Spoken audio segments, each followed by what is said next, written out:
Buenos días, estimados estudiantes, bienvenidos nuevamente a nuestra cátedra de Ética y Bioética. Hoy nos adentramos en uno de los terrenos más complejos y desafiantes de su futura vida profesional, el contenido 3 de la unidad 2, que trata sobre el rechazo de tratamiento y la beneficencia y no maleficencia. Este tema no es solo una discusión académica, es la encrucijada donde su deseo de salvar vidas puede chocar frontalmente con la libertad del paciente de decir no. Es el punto ciego donde la técnica perfecta se estrella contra la voluntad humana. Imaginen que son despachados a un domicilio en el norte de Quito por una llamada de dolor de pecho. Al llegar, encuentran a un hombre de 55 años, sudoroso, pálido, agarrándose el pecho. Le hacen un electrocardiograma y ven una elevación del segmento ST clarísima. Es un infarto agudo de miocardio en evolución. Ustedes saben que necesita estar en una sala de hemodinamia en menos de 90 minutos para salvar su corazón y su vida. Le dicen, Señor, tiene un infarto, tenemos que llevarlo al hospital ya. Y él los mira a los ojos y dice, no, no voy, prefiero morirme en mi cama. En ese instante su entrenamiento técnico les grita, cárgalo y llévalo. Pero su entrenamiento ético y legal les dice, alto. Aquí es donde colisionan dos fuerzas titánicas, la beneficencia, su deber de hacer el bien y salvarlo, y la autonomía, el derecho constitucional de ese hombre a decidir sobre su propio cuerpo. Para navegar esta tormenta, debemos entender los fundamentos teóricos del principialismo de Beauchamp y Childress, pero aplicados a nuestra realidad ecuatoriana.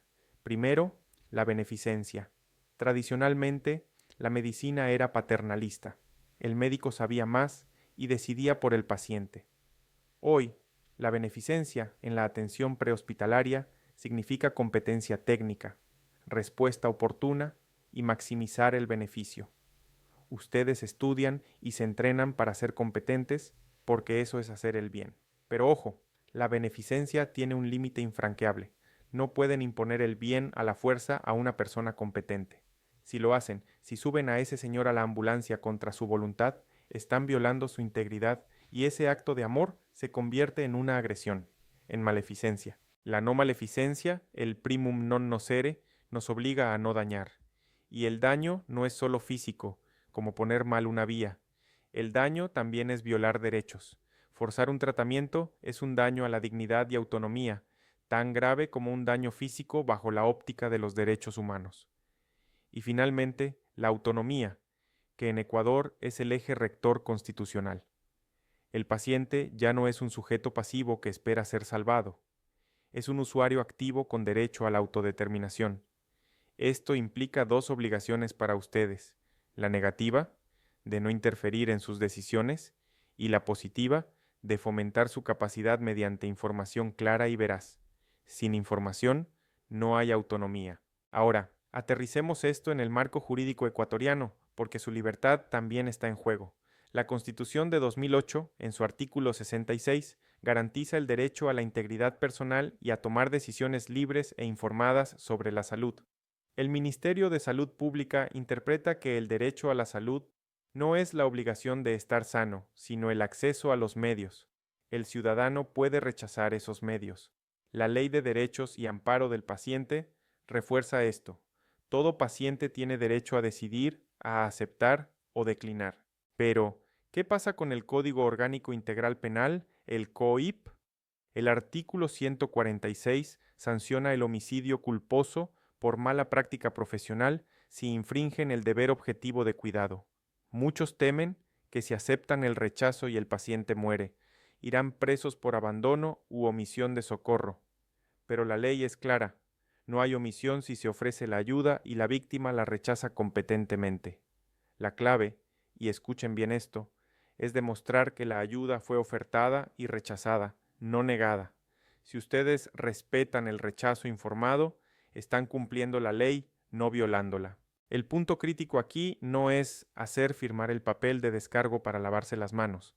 La habilidad crítica es evaluar la capacidad de decisión. Ojo con la diferencia. Competencia es un término legal que decide un juez.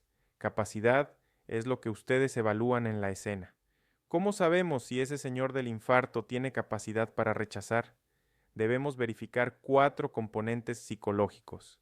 Primero, comprensión. ¿Entiende que tiene un infarto? Pídanle que se lo explique con sus palabras. Segundo, apreciación. ¿Entiende que eso le está pasando a él y que si se queda puede morir hoy? Tercero, razonamiento. ¿Sus motivos son lógicos? Si dice, no voy porque los extraterrestres me curarán, no tiene capacidad. Si dice, no voy porque mi esposa murió en ese hospital y me da miedo, es un razonamiento válido aunque no estemos de acuerdo. Y cuarto, expresión. ¿Puede comunicar una decisión clara y sostenida? No confíen solo en su instinto. Usen herramientas objetivas. Un Glasgow de 15 de 15 es ideal. Si tiene 14, está confuso. Su capacidad está comprometida. Usen un mini mental rápido. ¿Sabe qué día es? ¿Puede restar 100 menos 7? Si no puede hacer una resta simple, ¿cómo va a calcular el riesgo de muerte? Evalúen la fisiología. Si está hipóxico o hipotenso, su cerebro no está bien irrigado. Su juicio puede estar alterado. Si determinan que el paciente sí tiene capacidad, empieza el proceso de negociación. No acepten el primer no. Expliquen los riesgos sin tecnicismos. Señor, su corazón puede pararse en cualquier momento. Usen la persuasión ética. Su familia lo necesita. Negocien alternativas. ¿Podemos llevarlo a otro hospital? Pero si después de todo esto el paciente competente persiste, deben aceptar el rechazo. Y aquí viene su escudo legal, la documentación en el formulario 002. No pongan solo paciente rechaza, escriban la historia completa. Paciente alerta, orientado en 3 esferas, Glasgow 15 de 15. Se le explica riesgo de muerte inminente. Manifiesta entender y verbaliza. Prefiero morir aquí. Se descarta intoxicación o coacción. Consigan testigos si es posible. Vamos a casos especiales que les quitarán el sueño. ¿Qué pasa con los testigos de Jehová? Si es un adulto competente que rechaza sangre, la jurisprudencia en Ecuador es clara. Se respeta su decisión, incluso si muere. Es su libertad de culto. Pero, ¿y si es un niño? Aquí cambia todo. El principio de autonomía de los padres choca con el interés superior del niño. La Corte Constitucional ha dicho que el derecho a la vida del niño prevalece sobre la religión de los padres. Si los padres rechazan una transfusión vital para su hijo, ustedes actúan. Llaman a la policía, a la DINAPEN, y el Estado asume la tutela temporal para salvar al niño. No actuar por miedo a los padres es negligencia grave. Otro caso, el intento de suicidio. Una persona que intenta matarse pierde temporalmente su presunción de competencia. El dolor emocional o la psicosis nublan su juicio. Aquí opera el consentimiento implícito.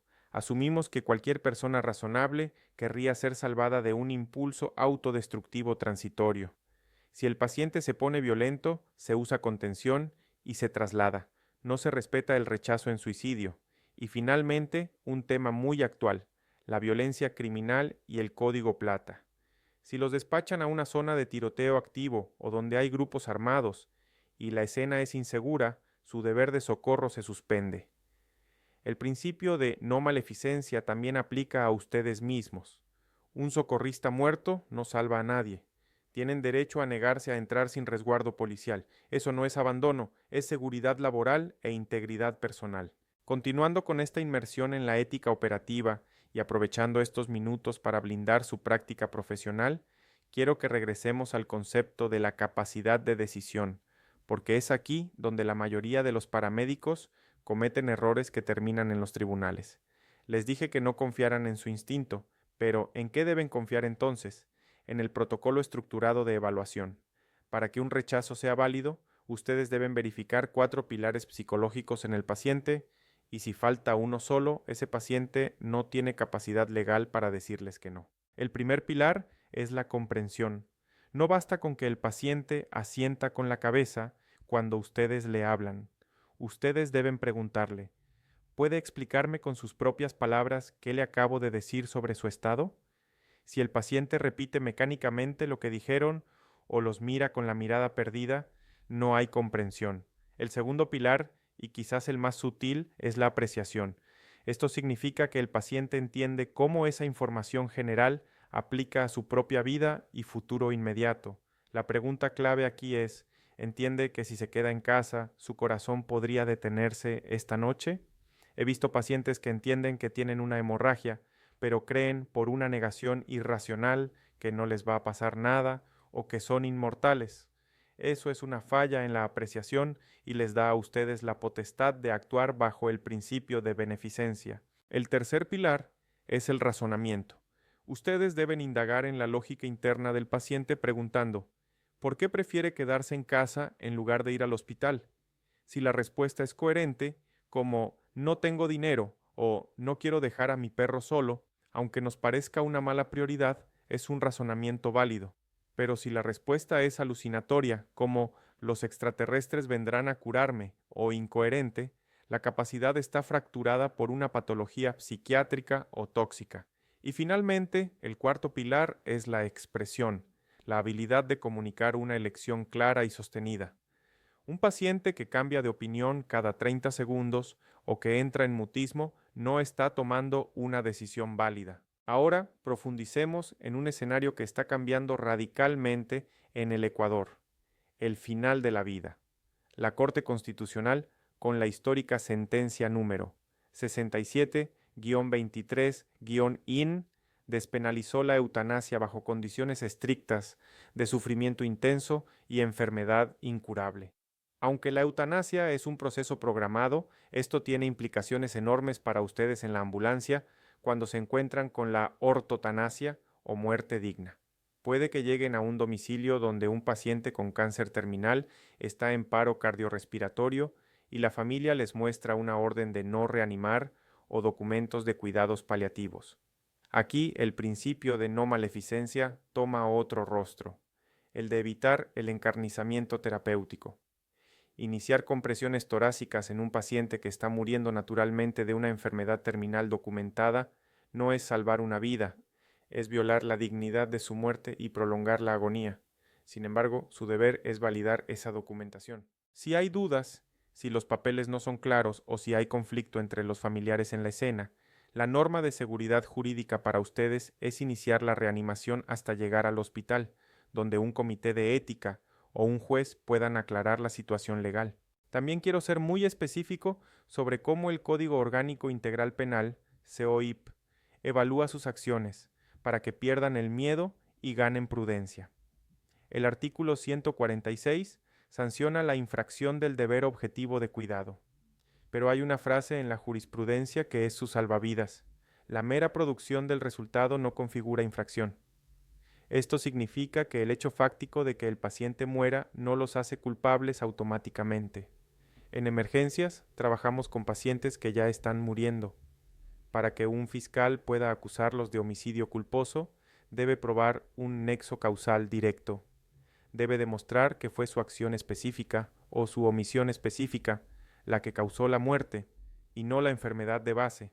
Si ustedes documentan en el formulario 002 que ofrecieron el traslado, que explicaron los riesgos, que evaluaron la capacidad con las preguntas que acabamos de ver y que el paciente rechazó competentemente, ustedes han roto ese nexo causal. La muerte será consecuencia de la decisión del paciente, no de su negligencia. Por último, no podemos ignorar la realidad de violencia que vive el país. El Código Plata no es solo un protocolo de seguridad, es una aplicación ética del principio de no maleficencia hacia ustedes mismos. La bioética no exige el martirio. Un socorrista muerto no puede ejercer beneficencia. Si llegan a una escena y hay personas armadas, o si el paciente tiene una herida de bala y se comporta de manera hostil, su deber de socorro se suspende temporalmente hasta que la Policía Nacional asegure la zona. Negarse a entrar a una zona roja sin resguardo policial no es abandono ni omisión de socorro. Es el ejercicio legítimo de su derecho a la integridad física y laboral. De hecho, transportar a un blanco potencial de sicariato sin escolta policial pone en riesgo a todo el sistema de salud, por lo que el protocolo exige escolta para estos traslados. En resumen, la capacidad se evalúa con 4 preguntas, no con la intuición. El final de la vida se respeta si está documentado, evitando la crueldad de la reanimación fútil. La ley los protege si ustedes protegen la evidencia de su buen actuar en la historia clínica. Y su propia vida es el primer bien que deben custodiar para poder seguir sirviendo.